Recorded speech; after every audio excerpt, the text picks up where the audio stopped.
Jangan seperti ucapan sebagian orang yang mana bimbingan ulama perlu dicek. Ya, bagaimana itu? Sebentar, saya nukilkan ucapannya, biar saya nggak salah ngomong.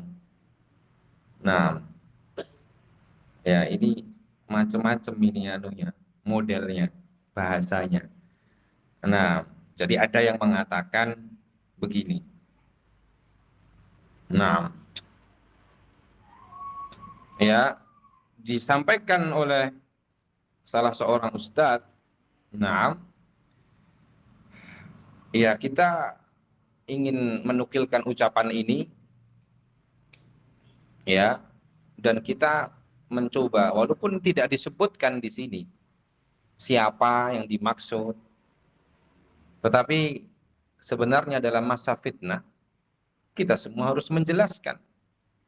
Nah, kita juga akan menilai ucapan yang global ini. Nah, ya, disampaikan oleh Al Ustadz Afifuddin Hafizahullah. Semoga Allah membimbing beliau kepada kebenaran.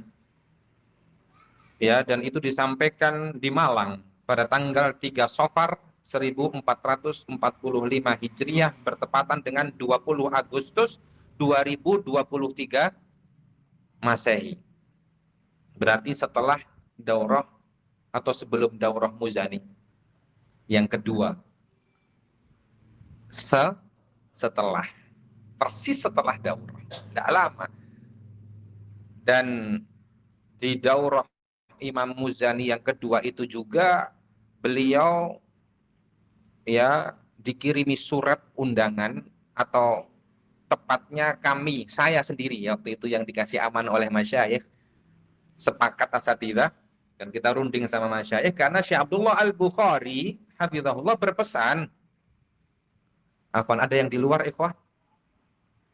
Kalau ada, coba antum, ini tempatnya Masya Allah penuh, jadi antum lebih merapat lagi, sabar, supaya suara, apa namanya, kendaraan ini tidak terlalu mengganggu. Ya, masuk saja semua. Tonton, tonton. Antum merapat, sabar ya.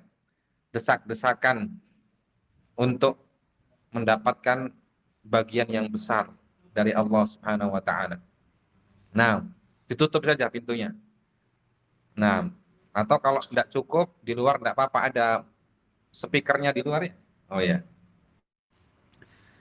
Nah, jadi subhanallah, pesan Syekhuna Abdullah Al-Bukhari pada daurah Al-Imam Al-Muzani yang kedua adalah supaya kembali mengundang para asatidzah untuk berkumpul.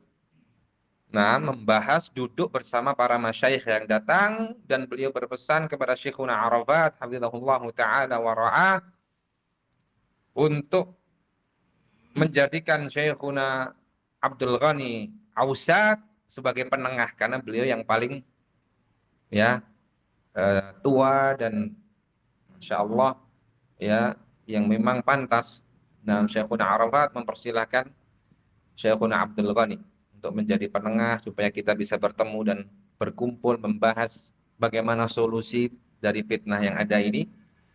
Nah, maka akhirnya waktu itu kami berusaha menghubungi sebagian asatidzah, yaitu dua yang kita usaha untuk untuk menghubungi mereka, Al Ustaz Qamar hafizahullah taala dan Al Ustaz Afifuddin.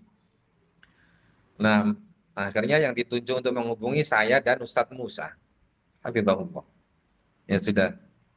Nah, kata Ustaz Musa, antum yang ngubungin Ustaz Afifuddin, ana yang ngubungin eh ana yang ngubungin Ustaz Qamar, katanya sudah. Nah, ya ana ngubungin Ustaz Afifuddin. Ana berusaha chat WA, salam, tanya kabar, dan Anda menyampaikan Anda ingin apa namanya menelpon beliau, ada hal yang penting. Qadarullah wa masya'a fa'al, tidak dijawab. Nah, demikian pula Al Ustaz Musa hafizahullah taala ketika menyampaikan dan mengirim pesan lewat WhatsApp kepada Ustadz Komar juga tidak terjawab.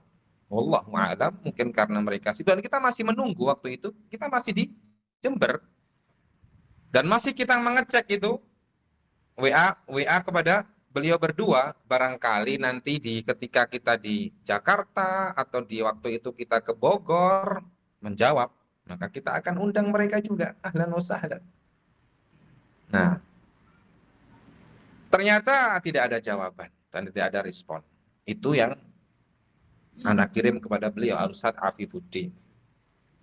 Nah, ternyata setelah berlalunya daurah Al-Muzani, Al-Imam Al-Muzani yang kedua, ini ada audio beliau tanggal 20 Agustus, bertepatan ataupun tanggal 3 Safar. Nah, beliau mengatakan, ada audionya, tenang, jadi saya tidak mengada-ada. Nah, beliau mengatakan, barokah itu bersama dengan ulama kibar kalian. Perhatikan, dikatakan benar ketika bimbingan tadi membawa keberkahan. Nah ini, sudah mulai nyerempet. Barokah itu bersama dengan ulama kibar kalian, betul. Tetapi berikutnya, ada kalimat yang muhtamilah. Kalimat yang memiliki multi tafsir. Dikatakan benar ketika bimbingan tadi membawa keberkahan. Maksudnya apa ini? Dijelaskan berikutnya. Mosok iya ulama kok memberikan bimbingan tidak membawa kebaikan? Iya, iya saja, kata beliau. Nah ini. Jadi kata beliau, mosok iya ada ulama kok memberikan bimbingan tidak membawa kebaikan? Jadi sebelumnya dikasih mukadimah dikatakan benar ketika bimbingan tadi membawa keberkahan. Artinya ketika bimbingan tadi tidak membawa keberkahan berarti tidak benar bimbingannya. Katanya beliau. Sedangkan kita akan bertanya kepada beliau yang antum maksud dengan keberkahan itu seperti apa? Kan begitu. Nah, dan beliau melanjutkan penjelasannya, mosok iya ulama kok memberikan bimbingan tidak membawa kebaikan? Ya iya saja, mungkin kata beliau. Ya. Jadi menurut beliau ada ulama yang memberikan bimbingan tetapi tidak membawa kebaikan bimbingan tersebut. Mungkin kata beliau. Secara pandangan syara mungkin terjadi. Ulama memberikan bimbingan dan ternyata bimbingan tersebut tidak membawa apa? Kebaikan. Lalu bimbingan siapa yang membawa kebaikan?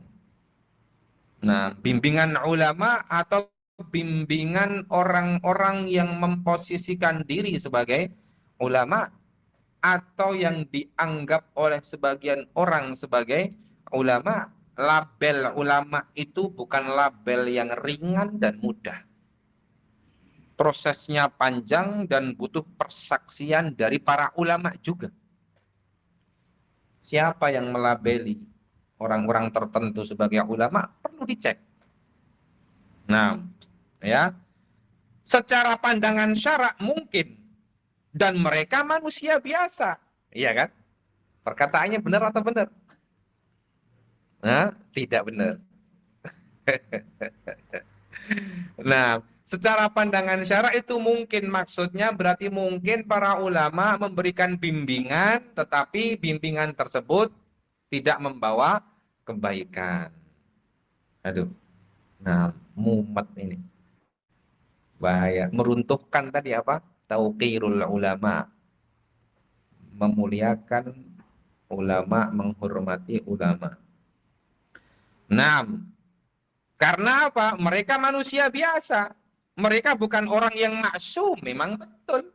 Siapa yang ngomong bahwasanya mereka itu maksum, terjaga dari kesalahan? Tidak pernah kita bilang begitu. Dan Allah juga tidak pernah bilang begitu. Ketika Allah memerintahkan kita untuk kembali kepada para ulama, Allah tidak pernah menyebutkan bahwasanya mereka adalah orang yang maksum. Tetapi apakah ketika mereka bukan orang yang maksum terus kita tidak jadi kembali kepada para ulama dan kita akan menggugurkan perintah Allah Subhanahu wa taala tadi? Hah? Itulah tadi kata beliau Syekh Abdullah Al-Bukhari, fitnah ini akan menggoncangkan apa? Prinsip-prinsip dakwah salafiyah. Nah, Ya, ini syubhat. Ya, kalau bimbingannya Rasul jelas, tapi kalau bimbingannya selain Rasul ada ketentuannya. Masya Allah. Mulai membangun sebuah kaidah, prinsip entah dari siapa ini. Nah, secara umum betul. Tetapi karena yang dibicarakan ini adalah para ulama, nah, kita butuh meng-cross check. Bimbingan para ulama yang dengan hujah dan dengan adillah dan hak pasti akan membawa keberkahan. Betul atau betul? Betul. Nah, ya. Tapi tinggal kita tanya sekarang, nggak usah ke sana kemari.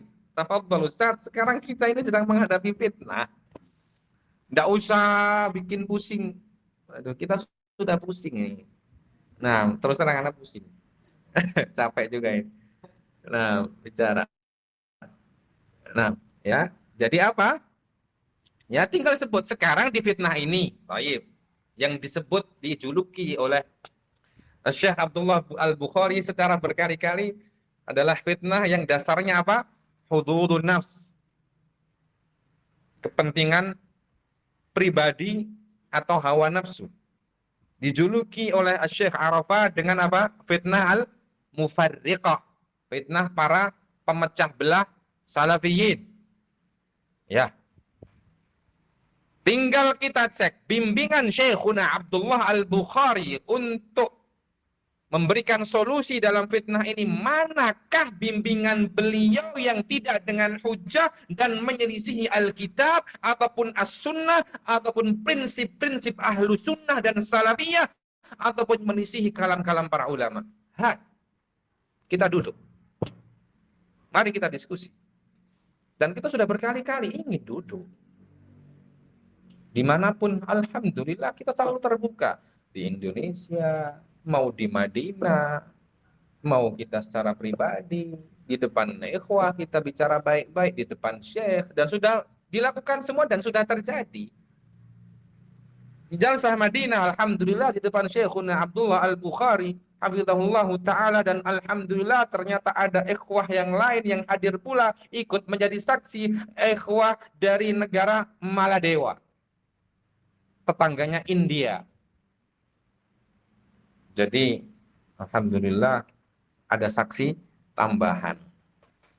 Yang di majelis tersebut Syekhuna Arafat hafizahullah ta'ala akhirnya menjuluki sebagian asatidzah yang hadir atau bahkan mereka la hujjah, tidak punya hujjah, sifr ala shimal. Itu maksudnya apa ya? Di majelis itu dalam fitnah ini mereka apa? Tidak punya hujjah. Sifr ala shimal, nol sebelah kiri, tidak ada nilainya, walaupun nolnya dari Purbalingga sampai Purwokerto, ya, tapi tidak ada nilainya. Artinya tidak punya hujjah. Bukan terus maksud beliau itu mereka sama sekali tidak punya ilmu. Siapa yang mengatakan begitu? Karena jelas ilaqatul kalam wasiyaqul kalam wadih. Tapi mereka para ahlul fitan berusaha untuk membesar-besarkan perkara. Sebagaimana itu yang disampaikan oleh Syekhuna Al-Bukhari hafizahullah ta'ala, bahwasanya data-data tersebut bihat tahwil, membuat seram dan dibesar-besarkan, tadkhim. Jadi seolah-olah Syarafat itu mencela asatidzah, bahwasanya mereka nol putul. Maksudnya saya dalam fitnah ini nol putulnya. Ya memang karena nyatanya begitu. Nah, ya jadi Anda menyampaikan realita yang ada di Jalsah Madinah. Nah, ya contoh-contohnya banyak. Ya. Nah, sudah pernah saya sampaikan sebagian kecilnya. Ya. Nah, kemudian ya beliau mengatakan bimbingan para ulama yang dengan hujah dan dengan adilah dan hak pasti akan membawa keberkahan. Betul. Sekarang manakah bimbingan Syekhuna Abdullah Al-Bukhari yang tidak dengan hujah dan tidak dengan adilah dan tidak hak? Sebutkan. Nah, kemudian beliau mengatakan kembali, artinya bisa saja mungkin dikarenakan ini ini alim, dulunya alim, sekarang berubah enggak alim atau lagi error katanya. Astagfirullahaladzim. Anda enggak tahu siapa yang dimaksud. Tapi mari kita, enggak usah ke sana kemari. Mari kita fokus dalam fitnah ini. Kan kita sedang menghadapi fitnah ini enggak habis-habis. Walaupun sebenarnya sudah habis ya. Menurut Syekh sudah selesai. Lagi error. Apakah maksudnya siapa yang beliau maksud? Wallahu a'lam. Tetapi kita akan bertanya, siapa yang lagi error? Syekhuna Abdullah Al-Bukhari lagi error? Naam. Nas'alullah salamah wal afiyah. Hati-hati. Ya, hati-hati. Nah, ya karena ada juga keluar dari sebagian asatidzah ataupun ustadz yang lain bahwasanya ketika ada ikhwah yang menyampaikan bimbingan Syekhuna Abdullah Al-Bukhari dalam audio beliau sebagai sebuah solusi dalam fitnah ini, ya Mas Irfan, apa ucapan beliau? Saya lebih paham kondisi yang ada di Indonesia dibandingkan Syekhul Bukhari. Oh, asatidzah lebih paham tentang kondisi yang terjadi di Indonesia daripada Syekh Abdullah Al-Bukhari. Aduh, kalau begitu tidak ada lagi, kita harus kembali ke ulama. Tidak ada lagi mereka di zaman sahabat Nabi Shallallahu Alaihi Wasallam dari Basrah. Di mana itu Basrah? Di Irak. Ketika terjadi sebuah fitnah yaitu tentang Al-Qadar, bid'ah tentang qadariyah, mereka-mereka yang mengingkari ilmu Allah Subhanahu wa taala dan mengatakan ucapan-ucapan yang bisa menjerumuskan seorang muslim ke dalam kekufuran. Mereka mengatakan wa annal amra unuf, sesungguhnya urusan dan kejadian itu unuf, baru. Maksudnya apa? Allah Subhanahu wa taala la ya'lamu hadzal amra illa ba'da wuqu'ihi, yaitu Allah Subhanahu wa taala tidak tahu tentang ucapan ataupun kejadian tersebut kecuali setelah kejadian itu terjadi. Na'udzubillah. Ini kufur. Apakah mereka mengatakan, wah kami lebih tahu tentang kondisi yang terjadi di Basrah? Ya rajul, aina anta wa aina kunta? Di mana kamu sekarang dan di mana dulu kamu berada? Aina tsawabit? Di mana prinsip-prinsip Ahlus Sunnah wal Jamaah wad Da'wah As-Salafiyah?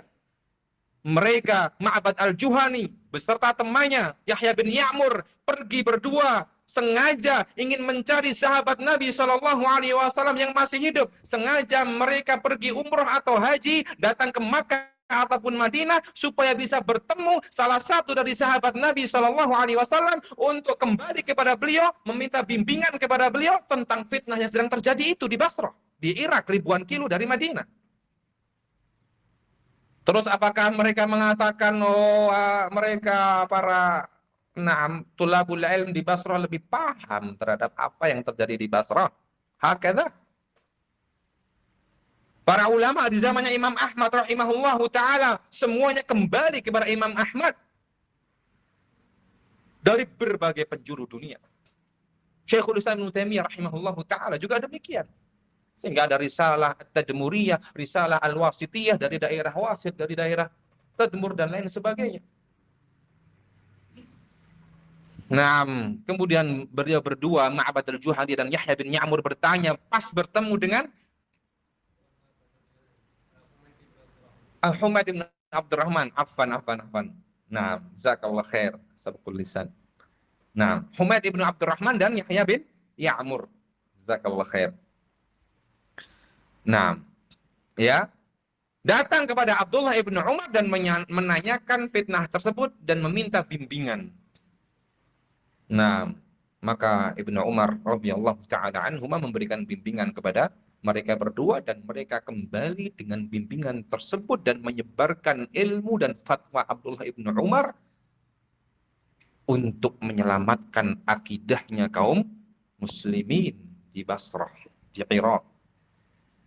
Nah, ya, maka di sini kita tanya. Nah, sebagaimana tadi ada yang mengatakan apa?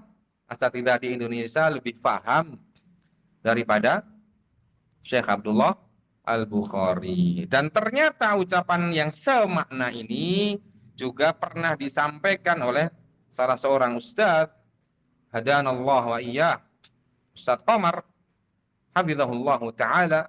Semoga Allah membimbing beliau kepada kebenaran dalam 9 poin nasihat.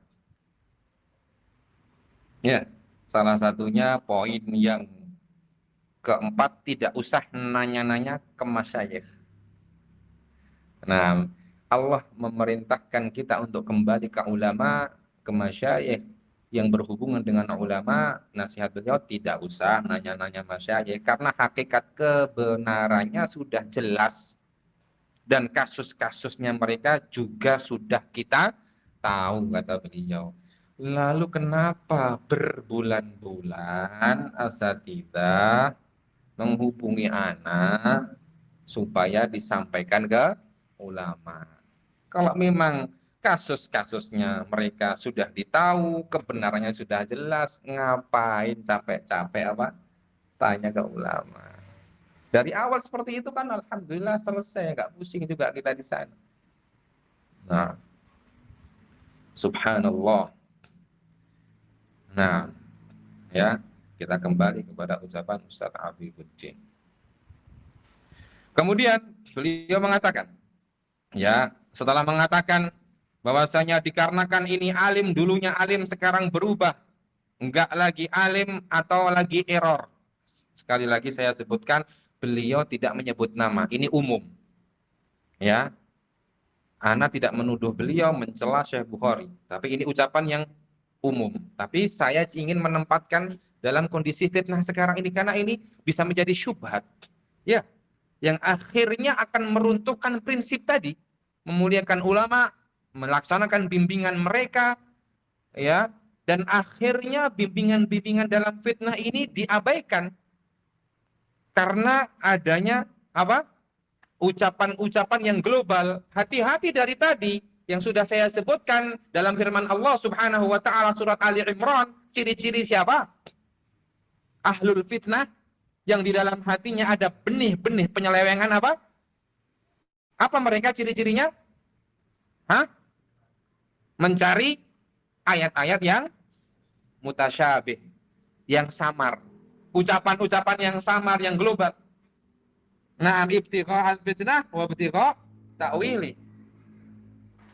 Nah, ya hati-hati. Dan asbab-asbab yang lainnya, yaitu sebab-sebab bimbingan mereka tidak membawa kebaikan. Selain lagi error ini, kayak HP atau laptop, kadang-kadang error. Salam. Ya artinya kalau yang error itu ya nggak bisa disebut ulama. Alhamdulillah kita kembali kepada alim. Alhamdulillah kita tidak mencari alim yang error, karena kalau yang error tidak bisa disebut alim. Ya. Nah, kemudian beliau melanjutkan sehingga membuat bimbingan yang akhirnya kurang tepat katanya.